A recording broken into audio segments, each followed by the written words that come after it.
President Ronald Reagan also making a major speech, tear down this wall, Mr. President. But first, let's get right to that stunning new headline breaking right now from former senior investigators, 6 of them, of the mysterious crash of TWA Flight 800, 17 years ago off Long Island. Now these 6 whistleblowers are breaking their silence, saying that the final report was falsified and the crash was not an accident. ABC's Brian Ross is here with the very latest this morning. Good morning, Brian. Well, good morning, Elizabeth. As you know, the official cause of the explosion was determined to be a faulty fuel tank, not terrorism.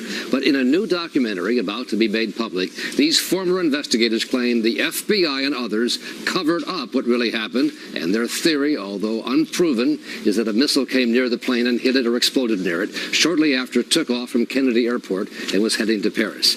This theory had been thoroughly rebutted following the investigation, but the former investigators, including a senior investigator for the National Transportation Safety Board named Hank Hughes, alleges the FBI doctored the evidence. This is some of what he's saying in that documentary. There's a lot of search boats. One witness described a big fireball with pieces coming off. And the hangar had been disturbed at night.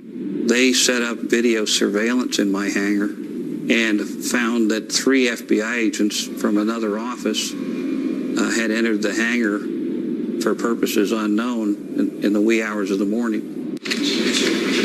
And that is what he has to say about it, claiming what apparently would have to be one of the largest cover-ups in the history of this country, involving the FBI and every other major agency, to hide the fact that a missile hit this plane. We both have been covering this story since it happened, tragically killing all those people. And there have long been rumors around that there was some sort of flash in the sky, a missile seen in the sky.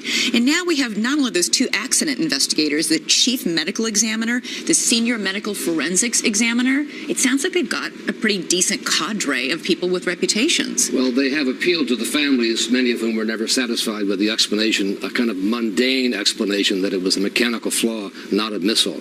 But a lot of that has been disproved, having covered this very closely, and originally I myself thought this must have been some act of terrorism. I think it was not, is my own view, but this new information certainly will lead to a controversy being reignited and claims that they'll have to be addressed by the government. And only once has the NTSB reopened an investigation like this, and that was way back in, I think, 1968. Right. So, chances not good? Well, hard to say. This is certainly going to be controversial and puts alive again a debate that had been settled. Brian, thank you so much. Okay, we're going to stick with air.